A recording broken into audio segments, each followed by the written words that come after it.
Should entrepreneurs be involved in art? Is art even a part of the process? We're going to take a deep dive with Peter Bakelar. Did I say that right? Mm-hmm. Yeah. And Peter's in Japan, and we are live from Japan.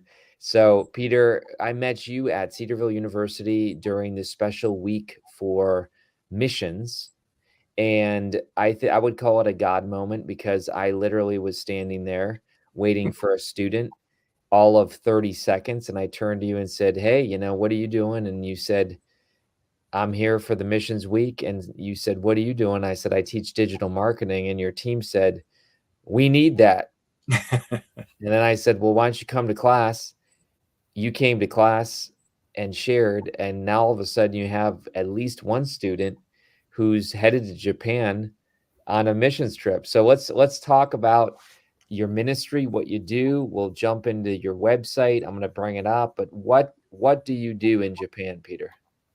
So I'm a church planting assistant, and we've been involved in church planting ministry since 1990. We've seen a number of church plants started, and now they're under national leadership. They're self-supporting, self-governing, and self-propagating. And so that's the desire we want to see happen, is like a indigenous church planting movement.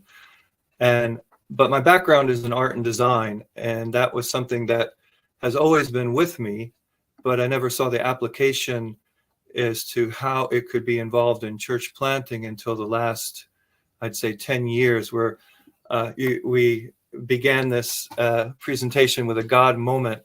And there's been many God moments along the way where just I wasn't knowing where to turn. I wasn't knowing where to find answers to my questions. And God just continued to put me in the right place at the right time and with the right people, just like meeting you. And from there, showing me, having me experience how we could expand the work of church planting through the arts. Mm. And that has been a wild ride, but one that has been very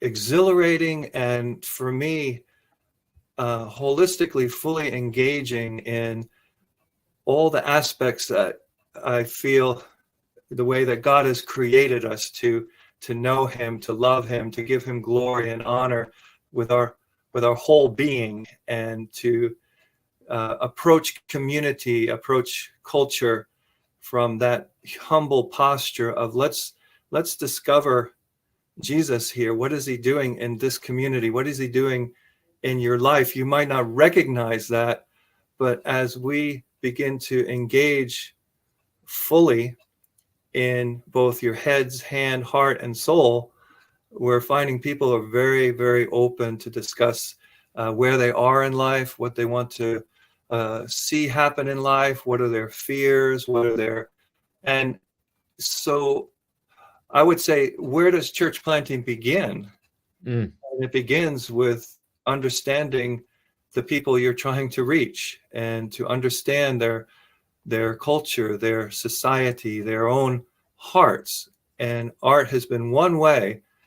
I wouldn't say it's the only way. And I say a lot of times in our conversations with others, it's not either or, it's both and. Mm. And, I believe that people come to faith through the preaching and teaching of the word.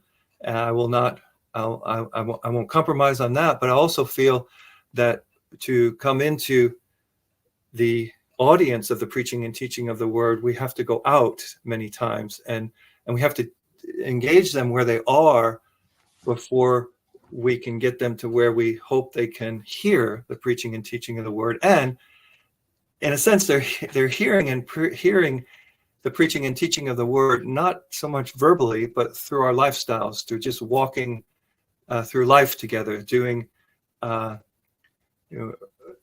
maybe might be getting ahead of myself with our core values, but they really do help us to engage people where they're at as they are, Mm-hmm. and to walk together through the process of discovering Jesus in their work, and what they're, and where he's placed them, and the things around them that are he's using to call people to himself. Let's talk about that. So I've heard that art is embodied theology. Mhm. We could get a little philosophical with that, but in other words, theology is not just some philosophical, theoretical thing. It is literally embodied. Like we see Jesus, the God man, in human form, in human flesh, and it has to be embodied to be understood. I would argue that church planners are some of the earliest entrepreneurs. I don't know Mhm. if you feel that way, but what do my dad was a church planner. He's highly, highly entrepreneurial. I mean, you have to go into an area, whether it's cross-cultural or not, you have to create a vision, you have to create a team, you have to create essentially a product. And I know some people might not like those words, but some expression, Mhm. some expression of a gathering, and there are artistic elements to it. What do you think? Do you think entrepreneurs and church planners are similar or different, or how so? Oh, I totally think they're similar. And I mean, there's so much crossover. So I work out at a gym, and I go into that gym and I see things on the wall, the no judgment zone, the you belong here, we're here to help you, and no criticism. Wow. Okay, so this is a gym, right? That's got its finger on the pulse of those that they are seeking to attract, and it reflects the fears and anxieties of Mm. those who, maybe are out of shape and don't feel like they belong. And they're trying to say, no, you do belong. In fact, we're going to go so far as to put up this little fake button here called the lunk alarm. And if you see somebody, going against our values, throwing weights on the ground, or, drink, in this muscle shirt with just showing off and stuff, they understand very well the culture. And Wow. isn't that what I mean? Again, we talk, our terminology can get pretty, um, it could be easily criticized, but I Sure. feel, doesn't the church, in a sense, want to approach the community in the same way, where we're here for you, you belong, we're not going to criticize you, we're actually here to help you, don't fear coming into here. And in a lot of ways we understand your fears, your anxieties, and we want to do as much as we can to lessen that, to de-escalate that, so that you can be a part of what Mm. God is doing here. And so the gym reflects the values of the culture in a way that they can reach out in a meaningful way. Entrepreneurship, they're a business, right? They're trying to expand, they're trying to grow new businesses, they're trying to get into areas that they've never been before. And so church planters, I feel, are, if we're not tied into those cultural norms, those niches where, and we come with assumptions that don't really resonate with the people we're trying to reach. So for sure, I think one of the callings of the church planter is to be a entrepreneur in Mm. his vision, in his creativity, in his desire to really seek excellence and success in what he is essentially promoting, but Yeah, he's promoting it not for his own glory, not for his own success, not for his own name's sake, but for the sake of the name of our Lord. that's right. And, you know, it just seems to be exemplified so much so in, as you look at different ventures that have really grown because they've met a need, they found a niche in a sense. Yep.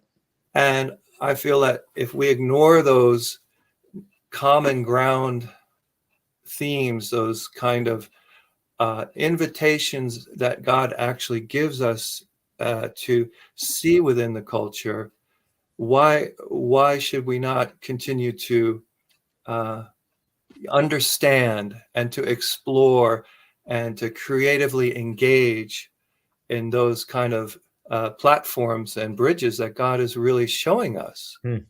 That's And right.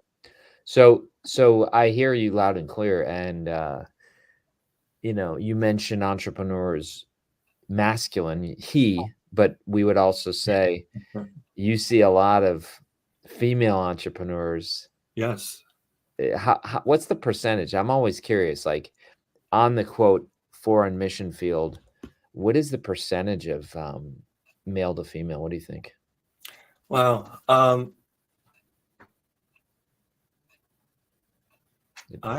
That's a really good question. I never thought of that kind of. I'd guess and say 60 to 70% are women. Yeah, That's what I would say. yeah. I don't know what you And think. well, of course, for every church planting couple, you've got the woman there, and she's a big part of the decisions of the Yeah. of the husband. For a good sense, they should be working off each other's opinions, and then you have a whole group of single Yes. women missionaries who Yeah. have sacrificed a lot to be on the field. And I have a sister who turns 50, and that's been her full-time life career. oh, praise God! Yeah. Yeah. It's so exciting. Yeah. So let's jump in and talk about, you came to Cedarville. First of all, I'll hit you lightning round here with some questions. So what made you decide that, well, you came and you brought some fantastic things, and you taught me a lot about these types of different art expressions. We'll get into this particular product here in a moment, but what brought you to Cedarville? The exciting opportunity to talk to young people who are at the point in their life where they are seeking their passion, they're seeking their curiosity, they're seeking their goals and study, but God has also given them a heart for himself and a heart to be involved in global outreach. And possibly the traditional things that they've heard about missions, that it's a particular skill set, and this is what we need for missions. And I think that God has really blown the door open in terms of vocational missionary service, because you see all these different gifts and abilities that God has given the young people, their passions, and you see application points. You're connecting the dots between what the mission field is needing, and not only needing, but seeing they're not being able to reach because they don't have the skill set that these young people possess, whether it's in media, social media marketing, in administrative work, in these kind of fields that are on the top of the wave of this movement in world connection. Gotcha. So, to talk to these young people who are asking wonderful questions about, well, this is my background. These are the things I'm interested in. Where is there a place for me? Yeah. And I want them to know that we see you, we hear you, and there's a place for you. Yep. And so among the young people, especially, they're at that point where they can make these. They have the freedom. They're not locked into, say, a 9-to-5 job at Makes this sense. point, and they can explore. They can have an opportunity to try it out, to test the things that they are wanting answers to. And so we wanted to provide those opportunities as well for them to come for a season and really experience it, see what it is that God has for you, or what God is calling you to. And for the young people especially, I love their energy, I love their curiosity, I love their sense of adventure and risk taking, that they're willing to step out in faith, but they want to understand that when they step out in faith, that we're going to be there side by side with them, Yeah. and walking with them and helping them discover what it is that God is calling them to. And our goal when we have people come over is not just to use them as warm bodies and to just drain them dry, but to see them flourish, see them flourish in understanding and growing as a Christian, growing as a mission Sure. worldview. So yeah, Cedarville was just an amazing context to be in, Yeah. and just to stand there and have people come up and talk with us, and then to actually go out kind of on cold calls and meet some of the faculty, and to be invited into their office. And in the beginning it's kind of like, what are you doing here? And when we said, well, we're just here for a short time, just please give us 5 minutes. And then like 20 minutes later, we're still talking excitedly about what we see the crossroads are. And so that kind of environment to me is full of potential, full of excitement. And I love it. I love talking to the young people. So this particular piece, you are not your art. Yes. And it's really looks like it was almost designed for your missions expression. You have a gallery, you have a studio. Is that actually what it looks like? Yes, that's an artist's rendition of Gallery Nani and Studio Tsunagaru. Wow. And so one, Studio Tsunagaru is a place of creating, where you can make a mess and not have to clean up at the end of the day, and continue your vision until it's done. And hope it fits outside the door. Some people's visions are greater than the space. But then we have the gallery, where you can exhibit, and where we can call others into exhibitions and workshops and discussions and performances. Wow. And so there's a nice segue from a place of making a mess to a place of creating, and then to go and display. And that particular brochure is by Stephen McCraney. That's a booklet that he did. It's his life story. He is a very famous among those who care. They look at the things that he's doing and developing on the internet. Sure. And you say his name, and I was at the Savannah College of Art and Design. I mentioned Stephen McCraney, and they like kind of jump back a little bit, like, whoa, Stephen McCraney. And he has an interest in Japan. And so he collaborated with us on this brochure, on this booklet, allowed us to print it, and then to put an introduction about him. He didn't even ask us to do that. We just did that because we want to honor. Wow. Collaborate with us, and to bless him, bless his work. Yeah. And so that particular brochure that you just showed is now translated into Japanese. Wow. And we're printing that out in Japanese to hand out for free. That was the other condition of collaborating, is that these things are not to be sold, they're to be given out free of charge. And so that's where we're struggling with these initiatives. We're trying to be non-profit in a sense, but sure. maybe we can't make a profit, so we need patrons art to understand the vision, understand the goals, and to say, I want to be a patron and help develop these tools so that you can give them away for free and reach a wider audience. But Stephen McCraney, definitely, for your listeners, check out his work. He's a wonderful artist, Christian, has a wonderful desire to reach others through his art, and it's a powerful message that he's conveying. It's so good. It's so good. Well, listen, we're almost out of time here, but I want to encourage people to go to your website. It is literally nanijapan.org, Nani, Nani, and N-A. Yes, And NANI. NANI is Nagoya Arts Network International, and nani is the Japanese word for what. So nani, sore wa nani, kore wa nani, what is this, what is that? And our cut phrase is art invites questions. So therefore we have nani, which is the word for question, but it also is Nagoya Arts Network International, so good. connecting with people through art. So good.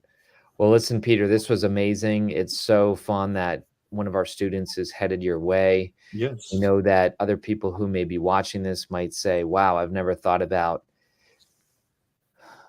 entrepreneurship as church planning. I've never thought about how art can open up conversations about spiritual things. You've given us a lot to think about, and I'm really glad that God connected us. Thank you, Dr. Carey. Truly appreciate it and appreciate the God moment of meeting you. Awesome. Well, we'll get this, folks, you can reach out as well right off the website. Definitely hit contact us. They also have a really cool Instagram, blog, and Facebook as well. So that you can view the website in Japanese or English. And you bet I was using English. But thanks so much for being with us today, Peter. Thank you.